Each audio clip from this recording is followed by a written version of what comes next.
क्या ये बहाली बगैर धांधली सेटिंग के, बगैर पेपर लीक के, बगैर पैसा परवी के संपन्न होगा? 6 लाख से ज़्यादा पद खाली, आप सभी पे वैकेंसी निकालिए। जितना भी वैकेंसी निकाल रहे हैं उसके लिए भी धन्यवाद, लेकिन सरकार ईमानदारी से तो बहाली को पूरा करवाइए, और जो बेईमान लोग बैठा है उसको पहले बाहर कीजिए। तो क्या पहले सबसे पहला काम इनका नहीं चाहिए था कि सुनीत कुमार को हटा दीजिए, किसी और को जिम्मेदारी दीजिए? बीपीएसएससी का ऑफिस अफगानिस्तान में तो नहीं है, तो नीतीश जी को, तेजस्वी जी को इस पे पहले सोचना चाहिए कि बीपीएसएससी का ऑफिस आप सरदार पटेल भवन में या इधर कहीं बेली रोड में आप दीजिए। पारदर्शिता होनी चाहिए, और पारदर्शिता के लिए ओएमआर शीट की कार्बन कॉपी, क्वेश्चन बुकलेट परीक्षार्थियों को मिले, आंसर की जारी हो, और जब रिजल्ट प्रकाशित हो तो कटा पर सभी का मार्क्स जारी हो। ओएमआर शीट जहां रखी जाए उसकी सीसीटीवी कैमरे से 24 घंटे निगरानी हो। नमस्कार, आप देख रहे हैं द बिहार टॉप। मैं हूं आदेश पुरी। बिहार में पुलिस संवर्ग में लंबी चौड़ी बहाली होने वाली है। आपको बता दें कि कल कैबिनेट की बैठक थी। 75,000 पदों पर बहाली के लिए स्वीकृति कैबिनेट के द्वारा दे दी गई है, हरी झंडी दिखा दी गई है। 48,000 सीधी भर्ती होने वाली है, यानी कि 48,000 सीटों पर जो युवा हैं उनको मौका मिलेगा। सबसे महत्वपूर्ण बताएं कि 21,000 के आसपास दरोगा की बहाली होनी है, जिसमें से आधी बहाली जो है वो सीधी नियुक्ति के द्वारा, यानी कि नए युवाओं को मौका मिलेगा। बाकी आधे पर हवलदार एएसआई जो हैं उनको मौका मिलेगा।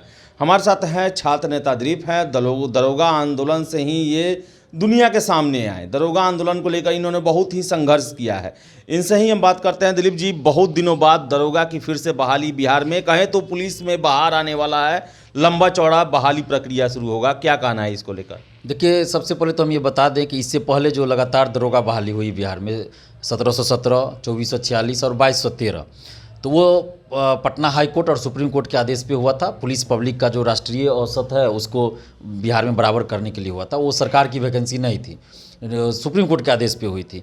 और इन तीनों बहालियों में कोई पारदर्शिता नहीं रही। वही चेयरमैन एकलौता रहे सुनीत कुमार, जिनके कार्यकाल में इतना विवाद हुआ और पेपर लीक हुआ, धांधली सेटिंग हुआ, खुलेआम हुआ, कटअप से ज़्यादा मार्क्स लाने वाले भी बाहर हो गए। बहुत सारे आरोप लगे कि पीटी फेल है, मेंस एग्ज़ाम दे दिया, फिजिकल पास कर गया। तो इस तरह की धांधली सेटिंग हुई जो सबको पता है। लेकिन कल जो कैबिनेट से ये पारित हुआ है प्रस्ताव, तो ये नीतीश तेजस्वी सरकार कह लीजिए, नीतीश तेजस्वी सरकार की ये वैकेंसी है। तो इसके लिए हम धन्यवाद देते हैं नीतीश जी और तेजस्वी यादव जी को, जिन्होंने इस चीज़ को किया कि कैबिनेट से पारित किया कि हाँ इतना हम बहाली देंगे, वैकेंसी देंगे। और मैं लगातार कहते आ रहा हूँ कि बिहार में 6 लाख सरकारी पद खाली हैं। चाहे शिक्षक को मिला लीजिए, शिक्षक, डॉक्टर, इंजीनियर, नर्स, लाइब्रेरियन, कृषि विभाग, दरोगा, सिपाही, सबको लेके 6 लाख करीब पद खाली। अभी तो ज़्यादा हो गया होगा, मैं 6 लाख संख्या जनवरी के अनुसार बोल रहा हूँ, जनवरी 2022 के अनुसार। अभी तो और ज़्यादा हो गया होगा। तो 6 लाख लगभग वैकेंसी है, और उसमें 75,000 बता रहे हैं इसमें है। तो नीतीश कुमार जी कई बार बोले हैं, फरवरी में बोले थे कि 42,000 पद खाली है सिपाही दरोगा के, फिर इधर आके बोले 1.25 लाख खाली है अगस्त और में, और अभी वो जो सृजित किए हैं कितने पे वैकेंसी निकालेंगे। तो इसका हम स्वागत करते हैं, धन्यवाद भी देते हैं नीतीश जी, तेजस्वी जी को। लेकिन सबसे बड़ा सवाल, क्या ये बहाली बगैर धांधली सेटिंग के, बगैर पेपर लीक के, बगैर पैसा परवी के संपन्न होगा, या फिर पहले जिस तरह दरोगा बहाली, सिपाही बहाली में खुलेआम धांधली हुई उस तरह धांधली होगी? तो फिर इस बहाली का मतलब क्या रह जाएगा? आप वैकेंसी दीजिए, हम स्वागत करेंगे, आपको धन्यवाद भी दे रहे हैं, लेकिन वो बहाली निष्पक्षता के साथ, ईमानदारी के साथ संपन्न होना चाहिए। सिपाही बहाली में कौन नहीं जानता है, ब्लूटूथ लेके जाता है, सब दूसरा के बदला दूसरा बैठता है, फिजिकल में भी दूसरा के बदला दूसरा बैठता है, क्वेश्चन पहले आ जाता है, आंसर सबके पास आ जाता है, सबको पता है। ये बिहार में हर एक बच्चे को पता है ये चीज़। तो ये चीज़ बंद होना चाहिए। बिहार में दरोगा की बहाली को आप बहाली मानते हैं या थोपा हुआ प्रक्रिया मानते हैं? क्योंकि जैसा रणनीति अपनाया जाता है, क्वेश्चन पेपर नहीं दिया जाता है, आंसर की नहीं दिया जाता है, इंडेक्स नहीं बताया जाता है, आरटीआई का जवाब नहीं दिया जाता है, किसी भी तरह से कोई भी जानकारी छात्रों को नहीं दी जाती है। बस ये बता दिया जाता है कि आप पीटी फेल हैं, पास है, मेंस फेल है, पास है, या फाइनली आप चयनित हो गए, बाहर हो गए, उसका भी कारण नहीं। देखिए, बिहार में दरोगा बहाली लक्की ड्रॉ भी कर सकते हैं और थोपा हुआ भी कर सकते हैं। इसमें मुश्किल से 10 से 20% होंगे जिनका मेरिट से रिजल्ट होता है, और उसमें भी वो लक्की होंगे, वो भाग्यशाली होंगे कि उनका सिलेक्शन हो गया। तो इस चीज़ में सुधार होना चाहिए। और एक ही चेयरमैन अभी तक, रिटायर्ड आदमी, सीएसबीसी के चेयरमैन रह चुके, उसको बना दिया बीपीएसएससी का चेयरमैन सुनीत कुमार। क्या इसके अलावा, सुनीत कुमार के अलावा कोई बिहार में नहीं है क्या? अभयानंद जी है, उनको बना दीजिए आप चेयरमैन, हम लोग स्वागत करेंगे। क्या दिक्कत है? अभयानंद जी को बनाइए। और सुनीत कुमार 1717 दरोगा बहाली से चर्चा में आए, जब उसमें धांधली सेटिंग खूब हुआ, पेपर लीक उसका हुआ, 2446 दरोगा बहाली का पेपर लीक हुआ, धांधली सेटिंग हुआ। CSBC में जब थे वहाँ भी सिपाही बहाली में धांधली सेटिंग हुआ। तो ऐसे लोग को आप बैठाए हुए। और तेजस्वी यादव जी विपक्ष के जब नेता थे, 2020 की मैं बात बता रहा हूँ, उस समय दरोगा बहाली को लेकर हम लोग CBI जांच की मांग को लेकर आंदोलन कर रहे थे। तो हमारे आंदोलन के समर्थन में तेजस्वी यादव जी ने हमारे शादी के कार्ड को ट्वीट किया था, जिसमें हमने CBI जांच की बात लिखा हुआ था। विधान परिषद में मुद्दा उठा था। राबड़ी देवी तख्ती लेकर धरना दे रही थी और सुनीत कुमार को हटाने की मांग ये तेजस्वी यादव जी भी कर रहे थे। तो क्या आज जब तेजस्वी यादव जी सरकार में आए, उप मुख्यमंत्री हैं, तो क्या पहले सबसे पहला काम इनका नहीं चाहिए था कि सुनीत कुमार को हटा दीजिए, किसी और को जिम्मेदारी दीजिए, अभ्यानंद जी को बना दीजिए, किसी और को आप दीजिए, ईमानदार लोग को बना दीजिए चेयरमैन। तो जिस आदमी को आप हटाने की मांग विपक्ष में रहते हुए कर चुके हैं, दरोगा बहाली की CBI जांच की मांग तेजस्वी यादव जी कर चुके हैं हमारे आंदोलन के समर्थन में।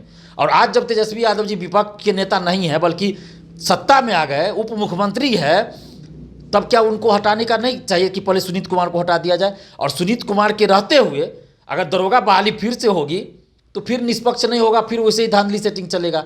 तो अब तो तेजस्वी यादव जी की अग्नि परीक्षा है ये कि जब आप विपक्ष में थे तो दरोगा बहाली में CBI जांच की मांग कर रहे थे, सुनीत कुमार को हटाने की मांग कर रहे थे, और आज जब उप मुख्यमंत्री बन गए तो आज आप चुप क्यों हो गए भाई? और उसी को आप दीजिएगा फिर से दरोगा बहाली के लिए जिम्मेवारी। तो ये कभी भी निष्पक्ष नहीं होगा, कभी भी ईमानदारी से बहाली नहीं होगा। इसलिए सबसे पहले आप सुनीत कुमार जी को हटाइए, उसके जगह पे आप किसी ईमानदार छवि वाले लोग को बैठाइए और दरोगा वैकेंसी आप निकालिए। हम लोग तो स्वागत करें, हम तो धन्यवाद, हाथ जोड़कर धन्यवाद दे रहे हैं तेजस्वी जी, नीतीश जी को कि आप इतना बहाली निकालने की बात कर रहे हैं। कम से कम बात कह भी तो रहे हैं, और अब कैबिनेट से पारित हो गया तो बहाली आएगी। कम से कम ये जो 6 महीना से, साल भर से जो टीचर लोग कह रहे थे कि अगले महीना वैकेंसी आएगी, अगले महीना वैकेंसी आएगी, तो अब उस चीज़ से निजात स्टूडेंट्स को मिलेगा। अब तो ये भी पता चल गया कि जो टीचर लोग बोल रहे थे कि अगले महीना वैकेंसी आएगी, वो गलत बोल रहे थे, किन्हीं को कुछ पता नहीं था। कैबिनेट से कल पारित हुआ और 6 महीना साल भर से पहले से बोल रहे हैं अगला महीना वैकेंसी आएगी। तो ये लोग सिर्फ छात्रों को गुमराह कर रहे थे। इसी तरह सचिवालय सहायक की वैकेंसी 2018 से कह रहे थे कि अगले महीना आएगी, अगले महीना आएगी।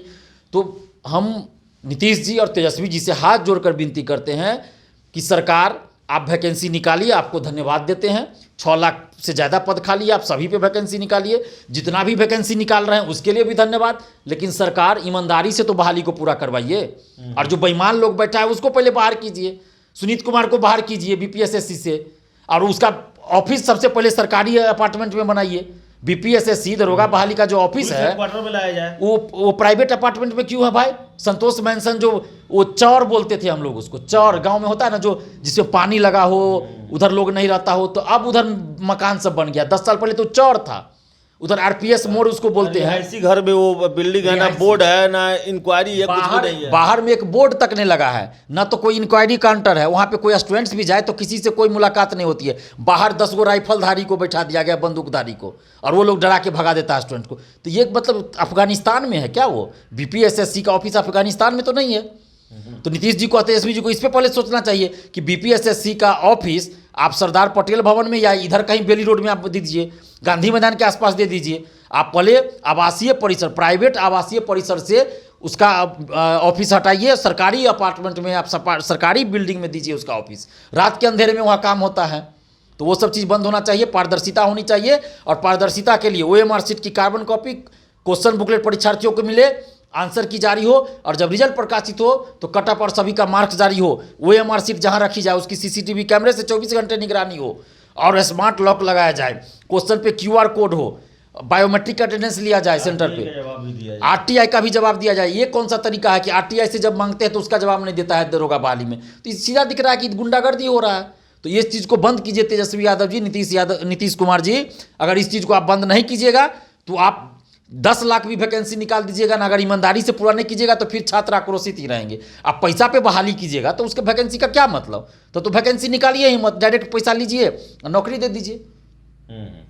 तो दरोगा में मामला जस का तस है, वैकेंसी आने वाला है, खुशी का बात है, छात्रों के लिए बहुत खुशी की बात है। लेकिन पारदर्शिता को पालन किए बगैर अगर ये बहाली होगी तो थोपा हुआ बहाली होगी। मैं दरोगा बहाली को यहाँ पर चयन प्रक्रिया नहीं मानता हूँ, ये तथाकथित चयन प्रक्रिया है, और इसमें आयोग जिसे चाहता है उसका ही रिजल्ट होता है। अगर ऐसा नहीं है तो आयोग को सारे प्रूफ और सारी पारदर्शिता से संबंधित जो कागजात हैं वो जारी करने चाहिए, वरना ये तथाकथित परीक्षा प्रणाली ही कहा जाएगा।